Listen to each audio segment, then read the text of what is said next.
নমস্কার বন্ধুরা, আমি সোমা চক্রবর্তী সোমাস পিঠার চ্যানেলে আপনাদের সবাইকে জানাই অনেক অনেক শুভেচ্ছা আর অনেক অনেক ভালোবাসা। আমি আবার একটা সুন্দর নতুন রান্না নিয়ে চলে এসেছি।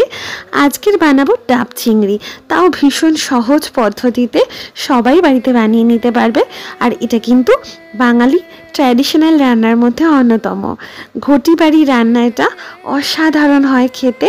ভালো লাগলে অবশ্যই আমার চ্যানেলে পাশে থেকো। প্রথমেই আমি একটা ডাব নিয়ে নিয়েছি, ডাবটার পিছন দিকটা এইভাবে কেটে নিয়েছি যাতে পাত্রে বসিয়ে রাখা যায়।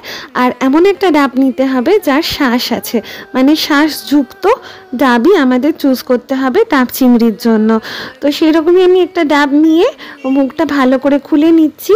তো তারপরে জলটাকে আলাদা করে দিচ্ছি, জলটাকে একটা পাত্রে আলাদা করে নিলাম।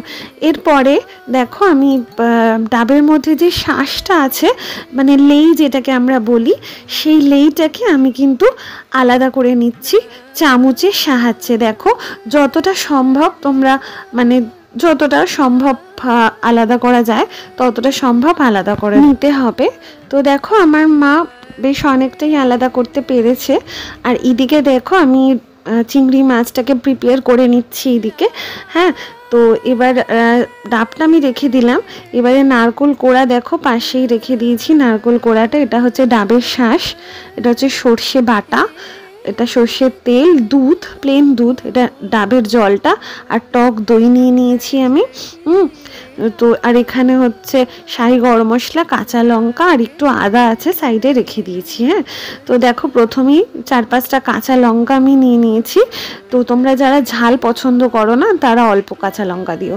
তারপরে অল্প একটুখানি নারকেল কোড়া আর ডাবের যে লেই বা শ্বাস যেটা আছে সেইটা আমি একটু দিয়ে দিচ্ছি, খুব বেশি নয়, খুব সামান্য একটুখানি দিচ্ছি। বাদবাকিটা রান্নায় মানে পরের স্টেপে দেব। তো প্রথমে দেখো আমি দিয়ে দিলাম, আর এর মধ্যে একটু আদা কুচি দিয়ে দিলাম, আদা বাটা, তারপরে সামান্য একটুখানি সর্ষের তেল দিলাম, দিয়ে আমি এটাকে ভালো করে একটা পেস্ট রেডি করে নিলাম। হ্যাঁ, তো দেখো এই পেস্ট আমি রেখে দিচ্ছি।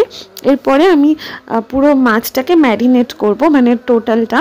তো দেখো আমার ফ্রেশ চিংড়ি মাছ নিয়ে নিয়েছি, ভালো করে কেটে ধুয়ে নিয়ে নিয়েছি। হ্যাঁ, তো এইবারে আমি প্রথমেই দেব হলুদ গুঁড়ো।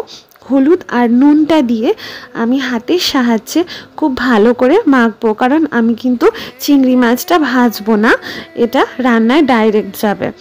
তো সেই কারণে ভালো করে নুন আর হলুদ দিয়ে কিন্তু মাখতে হবে মাছটাকে। হ্যাঁ, তো তোমরা কাশ্মীরি রেড চিলি পাউডারও দিতে পারো, খুবই সামান্য, আমি এখানে ব্যবহার করিনি। ডাব চিংড়িতে সাধারণত কাশ্মীরি রেড চিলি পাউডার ব্যবহার হয় না। তারপরে নারকেল কোড়াটা আমি পুরোটাই দিয়ে দিলাম, আর এই সর্ষে বাটাটা দিয়ে দিলাম আমি। হ্যাঁ, তো সর্ষে বাটাটা আমি বেশ কিছুক্ষণ নুন দিয়ে ভিজিয়ে রেখেছিলাম পেস্ট করে, যাতে তিতো না হয়। হ্যাঁ, তো তারপরে দেখো আমি এক এক করে আমি সব দিয়ে দেবো। এই যে দেখো এই যে ডাবের শ্বাসটা, ডাবের যে একটু কণাগুলো থাকে না, ওগুলো সাইড করে আমি নিয়ে নিয়েছি। এবার ডাবের শ্বাসটা দিয়ে দিলাম। হ্যাঁ, পুরো ডাবের শ্বাসটা যতটুকু রয়েছে দিয়ে দিলাম। এটা হচ্ছে লিকুইড দুধ, মানে প্লেন দুধ আমি নিয়েছি।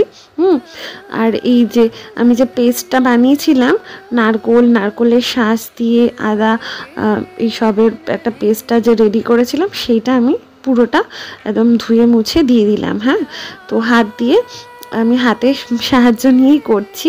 তো তোমরা চাইলে চামচ দিয়েও করতে পারো, আমি বাঙালি মেয়ে, হাতের সাহায্যেই সব কাজ করি। এবার টক দইটা আমি একটু দিয়ে দিলাম, পুরো টক দইটা আমি ব্যবহার করলাম না, তোমরা পরিমাণ বেশি হলে বেশি করেও দিতে পারো টক দই। তো হাফ একটু দিলাম আমি টক দইটা। এবার চিনি দিয়ে দিলাম সামান্য একটুখানি। হ্যাঁ, স্বাদটাকে ব্যালেন্স রাখবার জন্য সামান্য একটু চিনি দিয়ে দিলাম। হ্যাঁ, এবারে দেখো আমি ভালো করে হাতের সাহায্যে মেখে নিচ্ছি, এর বেশি আর মেখার দরকার নেই। এইবারে আমি ডাবের যে জলটা ছিল সেই জলটা আমি পুরোটাই দিয়ে দিচ্ছি। হ্যাঁ, তো এই ডাবের জল দিয়েই আমার পুরো রান্নাটা হবে। আমি আলাদা করে কোনো জল আর এই রান্নায় ব্যবহারই করব না। উপর থেকে সামান্য একটুখানি সর্ষের তেল আমি দিয়ে দিলাম, আর শাহি গরম মশলাটা আমি রেখে দিলাম, পরে ব্যবহার করব। এরপরে আমি ফ্রাইং প্যান বসিয়ে দিয়েছি, একদম লো হিটে বসিয়ে দিয়েছি। এরপরে আমি পুরো মাছটা ম্যারিনেট করা যেটা মাখলাম এতক্ষণ ধরে সেইটা আমি দিয়ে দিলাম।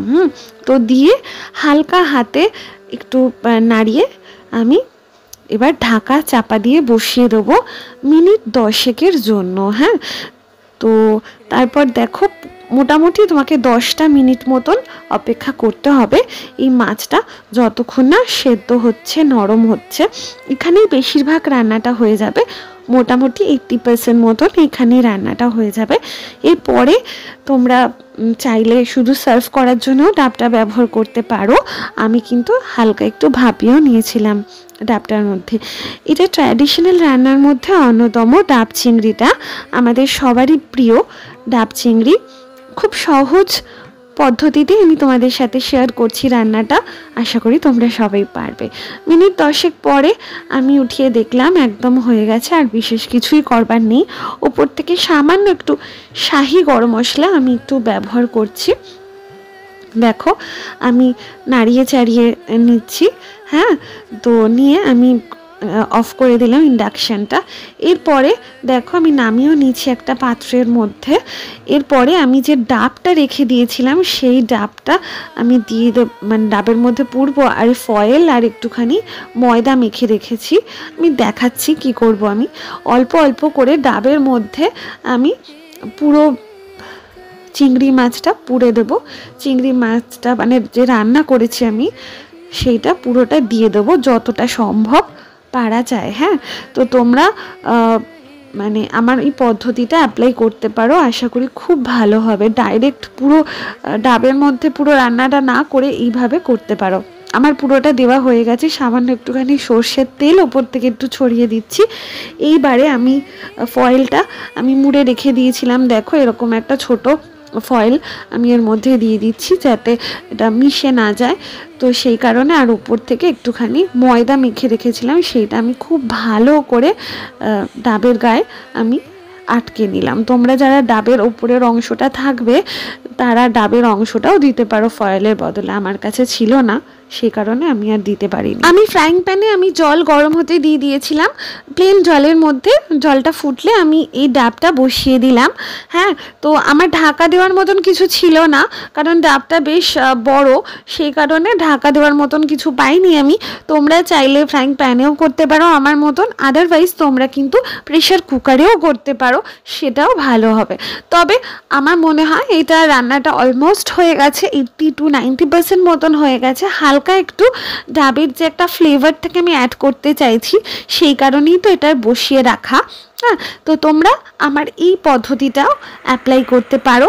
এই পদ্ধতিটা কিন্তু খুব সহজ এবং খুব ভালো হয় খেতে, এটা আমার নিজস্ব ব্যক্তিগত অভিজ্ঞতা। তোমরা আমার এই অভিজ্ঞতাতেও আজকে ডাব চিংড়িটা বানাতে পারো।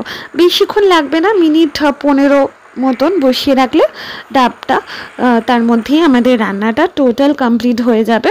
দেখো আমাদের টোটাল রান্নাটা হয়ে গেছে খুব সহজ পদ্ধতিতে। আর এই রান্নাটা কিন্তু বাঙালিদের রান্না নয়, এটা কিন্তু ঘটি বাড়ির রান্না। এটা ট্র্যাডিশনাল রান্নার মধ্যে অন্যতম, বাঙালি ট্র্যাডিশনাল রান্নার মধ্যে অন্যতম। খেতে দুর্ধর্ষ হয়, অসাধারণ লাগে। দেখো আমার ডাব চিংড়ি হয়ে গেছে একদম পুরোপুরিভাবে প্রিপেয়ার। এইটা এবার সার্ভ করে দেওয়ার উপযুক্ত। আমি ছোট চিংড়ি মাছ দিয়ে করেছি, তোমরা যে কোনো চিংড়ি মাছ দিয়েই করতে পারো আজকের এই রান্নাটা, অসাধারণ হয় খেতে আমার এই রান্নাটা। যদি তোমাদের একটু কোথাও ভালো লেগে থাকে অবশ্যই একটা সাবস্ক্রাইব করে আমার চ্যানেলে পাশে থেকো, তাহলে আমার চ্যানেলটা আবার একটু গ্রো করবে। অবশ্যই আমার চ্যানেলের একটু পাশে থেকো, একটা সাবস্ক্রাইব করে আর একটা ফলো করে। যারা ফেসবুক থেকে দেখছো তারা আমার পেজটা ফলো করে দিও। নতুন নতুন রান্নার ভিডিও দেখার জন্য আমি সবসময় তোমাদের পাশেই থাকি, নতুন নতুন রান্নার ভিডিও নিয়ে আমি চলে আসি। তো অবশ্যই আমার পাশে একটু থেকো, তাহলে আমি নতুন নতুন রান্না নিয়ে আসার অনুপ্রেরণা পাবো। ডাবের ভেতর থেকে নামানোর পরে দেখো ঠিক এরকম লাগছে, কি অসাধারণ লাগছে দেখো, একদম ক্রিমি ক্রিমি। তো দেখো আমি ভাত খেতে বসে গেছি ডাব চিংড়ি দিয়ে, অসাধারণ হয়েছে খেতে। আমি তো মুখে দিলাম আর বিশ্বাস করো আমার এত ভালো লাগলো, আমি ঠিক আমার এক্সপ্রেশন দিয়েও বোঝাতে পারলাম না। পুরো ভাত তোমার এতেই শেষ হয়ে যাবে, দারুণ হয় খেতে। সবাই খুব ভালো থেকো, সুস্থ থেকো, টাটা। সবাই খুব ভালো থেকো, টাটা।